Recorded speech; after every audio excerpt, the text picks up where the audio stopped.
Alô? Oi, boa tarde. Boa tarde, quem fala? Elaine de Vinhedo. Elaine da cidade de Vinhedo. Qual que é a sua igreja, Elaine? Então, é o seguinte, eu gostaria de... Elaine, qual que é a sua igreja? Oi? Sua igreja? Batista. Ok, sua pergunta, Elaine. A minha pergunta é a seguinte, eu gostaria de saber, por exemplo, uma pessoa casada, né? Que ela tinha uma vida sexual normal com o esposo dela e, de repente, o esposo tem algum problema de saúde, né? E eles passam a não ter mais aquela vida sexual. Eu gostaria de saber, devido a esse problema, a pessoa entra em depressão, vários problemas, né? O marido tem depressão ou a esposa tem depressão? Em depressão pelo fato de ver o marido doente, da pessoa ser muito nova, o esposo muito novo, e não ter mais aquela vida sexual, aquele casamento, né? Sim, sim. Então, e aí a pessoa, eu gostaria de saber assim, se é errado, por exemplo, e a pessoa passa até a começar a ter até interação. Pela falta de assim, ter mais relação com o marido, né? Eu gostaria de saber se é errado a pessoa pensar em masturbação, no caso, vamos supor, de muitos anos, e a pessoa não pensar em masturbação com outras pessoas, mas sim com o esposo dela. Ok, entendi. Uma forma de ela se sentir mais motivada, enfim, né? Não, no caso assim, ela não pensa em trair o esposo, em hipótese alguma. Só que seria uma forma dela voltar a ter um pouco mais de alegria na vida dela. Ela disse ser uma coisa que faz falta na vida dela. Entendi. Entendi, tá ok. Obrigado pela sua pergunta, filha. Só um minutinho. Só um minutinho. Irmã, por favor, deixa eu só te fazer uma pergunta. Mas aí no caso, o marido dessa pessoa, ele tem as funções sexuais ainda normais? O problema é de paralisia ou as funções sexuais pararam? Definitivamente. Ele é muito novo e ele teve um problema que ele não consegue mais ter relação sexual. Mas em vezes ele consegue? Não consegue. É só com tratamento assim muito agressivo, entendeu? E essa pessoa, o homem geralmente ele é muito machista e ele não aceita esse tipo de tratamento. E nem eu acho que ele deveria. Ele tem que... A gente está esperando em Deus que Deus cure ele. Você não acha que ele deveria procurar esse tratamento mais agressivo para resolver? Então, a gente até chegou a procurar, ele está se cuidando com outros métodos um pouco menos agressivos, mas a gente está frequentando igreja, a gente faz curso de casais. Há quanto tempo está acontecendo isso? Olha, uns 7 anos. Entendi. Então, 7 anos a vida sexual praticamente está zero. A gente é irmão. Entendi. A gente dorme um do lado do outro, mas não acontece nada. E isso me gerou muita falta, me deu síndrome do pânico, porque eu fiquei com medo. Porque às vezes eu via os homens na rua, eu já via de outro lado, entendeu? Mesmo sem eu querer. Aí eu me sentia muito culpada, eu ficava até com vergonha de chegar a orar a Deus. Vocês se amam? Muito. Demais, Entendi. Demais. E eu não quero trair ele em hipótese alguma, só que às vezes é alguma coisa física. Não é que eu sinto toda hora necessidade, mas é uma necessidade normal. Entendi. Quanto tempo vocês têm de casamento? Eu tenho 14 anos. Dos quais a metade é sem vida sexual? 7 anos sem, mas no começo era tudo normal. De repente, que ele ficou assim... E qual que foi o problema que aconteceu com ele? Então, ele teve problema de ereção, de ejaculação, tudo junto. Ele não consegue ter uma relação normal, ele não consegue. E ele se esforça, ele está com a autoestima muito baixa, mas ele não consegue. A gente tem frequentado muita igreja, pedido, já saí até de uma igreja porque a gente foi muito criticado nessa igreja, eu fui vista com maus olhos também. Entendi, tá bom. Obrigado pela sua pergunta, filha. Fica na paz, Deus te abençoe. Obrigado. Bom, na resposta anterior, nós comentamos que a masturbação ela se torna pecado naquela situação em que o irmão colocou. Agora, o irmão diz assim, mas eu preciso fazer um exame, preciso fazer um espermograma, tal, e eu tenho que fazer assim. Não tem problema nenhum. Não tem problema nenhum. Outra coisa, muitas vezes... eu já tive orientando irmãos em base pessoal que tiveram esse problema, e o que eles diziam é o seguinte: é que é difícil você ficar lá no consultório, mesmo que sozinho, e você não tem nada em que pensar. Então, vai fazer um exame de espermograma, pensa na sua mulher. Não vai ter problema nenhum. Você vai fazer o exame, o que não é legal é você, por exemplo, pegar uma revista pornográfica para acelerar o exame. É você se envolver com pornografia através de internet e assim por diante. Isso não é bom.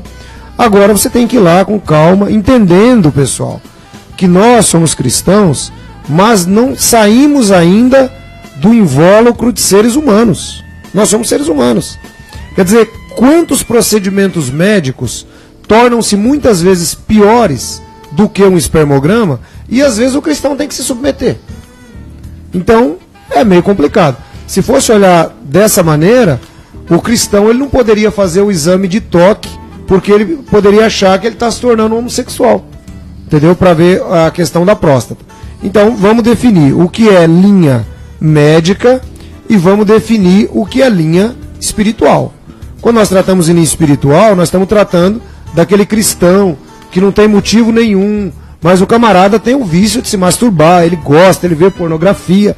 Então esse camarada aí, ele está vivendo numa situação de devassidão, ele está vivendo numa situação de impureza, ele precisa de ajuda espiritual e muitas vezes psicológica. O que não é o caso do irmão aí. Agora aqui no caso da irmã, nós temos que analisar o seguinte: o apóstolo Paulo diz aqui no livro de 1 Coríntios capítulo 6, no versículo 12, que todas as coisas me são lícitas, mas nem todas elas convêm. Todas as coisas me são lícitas, mas eu não me deixarei dominar por nenhuma. Então existem alguns casos, que nem no caso que a irmã mencionou, quando que a masturbação, nesse caso, entre casais, ela se torna pecado. Ela é pecado quando não existem razões para isso. Os dois têm boa saúde, o marido deseja a mulher deseja o marido, e ainda assim um ou outro tem um apetite sexual exacerbado. Ele quer muito sexo, ela quer muito sexo, então ele acaba violando aí o princípio da cobiça. E Jesus diz que nós devemos nos guardar do egoísmo, devemos nos guardar da cobiça. Então nesse caso é pecado. Também é pecado quando muitas vezes o marido ou a mulher pede um tempo para oração e o outro ele não aguenta ficar um dia sem sexo. E aí ele recorre à masturbação. Diria também que isso é pecado. Por quê? Ele está violando aí Gálatas capítulo 5, versículo 23 em diante, que fala sobre as obras da carne, onde ele mostra que não tem domínio próprio. E também é pecado quando isso se torna um vício na vida da pessoa, e a Bíblia mostra que aquele que é dominado por vícios, ele não pode herdar o reino de Deus. Então, nesses casos, fica evidente que a masturbação ela é um pecado. Agora, o caso da irmã, o marido dela tem um problema sério, há 7 anos, ele não consegue se relacionar sexualmente com a mulher. Por mais que tentem, né? Ela diz que ama o marido. Eu não consigo enxergar como pecado se ela, na sua particularidade, ela acabasse masturbando por desejo ao marido. Eu não consigo enxergar como pecado se ela tiver uma conversa aberta com o marido e pedir para que o marido toque seus órgãos a fim de que ela tenha algum tipo de prazer. Eu sei que é um assunto difícil, é um assunto que rompe alguns paradigmas, mas eu quero utilizar aqui o texto de Hebreus 13:4, que diz que o matrimônio deve ser honroso, deve-se ter honra no matrimônio, porque Deus julgará os fornicadores e os adúlteros. Ou seja, a prostituição ela é pecado. Agora, seria muita irresponsabilidade da minha parte chegar aqui e dar um discurso diferente para a irmã, aí a irmã sai na rua amanhã, cai em adultério, e aí? O programa Crescendo na Fé ajudou demais a vida da irmã. Até porque as carícias, até num casal, vou chamar aqui normal, um casal onde o marido e a mulher desempenham funções sexuais ativas normalmente, as carícias são coisas normais do relacionamento, né? Eu estou falando aqui aos irmãos casados e irmãs casadas que sabem o que eu estou dizendo. Então, seria pelo menos um estímulo. Agora, eu acho também que ele tem que, junto com isso, procurar ajuda profissional para resolver esse problema. Se tem como resolver, pastor Davi, se tem como resolver um problema como esse, por que que ele vai ficar fazendo a uma esposa sofrer 7 anos? Daqui a pouco essa mulher vai cair em pecado. E outra coisa aí, pastor César. E existe hoje tratamentos que podem ajudar nessa área. É isso aí. E outra coisa, Provérbios capítulo 5, ele diz que você deve beber água da sua própria cisterna. Agora, eu diria para a irmã o seguinte, graças a Deus, tanto eu como todos que estão aqui na mesa, nós somos muito crentes. Só que tem uma coisa, pessoal, sexo, ele só combina com santidade porque é feito por Deus. Agora eu não consigo entender como que na igreja você consegue desenvolver pensamento de sexo. Não dá. Então eu diria para a irmã que ore em particular na sua casa sim, não entre em campanha, não dê dinheiro para isso, dê dinheiro para o médico, para você fazer o seu tratamento, mas vou dizer uma coisa, sexo ele está totalmente relacionado à parte carnal do organismo.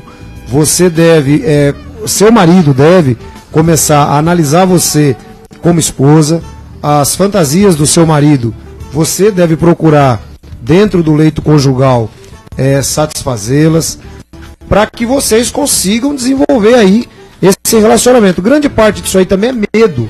Às vezes o camarada ele começou, teve problema de ejaculação precoce e dali para frente ele agora tem medo, porque ele acha que não vai satisfazer a esposa. Então acho que tem uma grande parte psicológica, que eu acredito que o tratamento médico, eu não sei o que ela chama de agressivo, pastor César, mas por mais agressivo que seja esse tratamento, eu acredito que vai dar resultado para eles.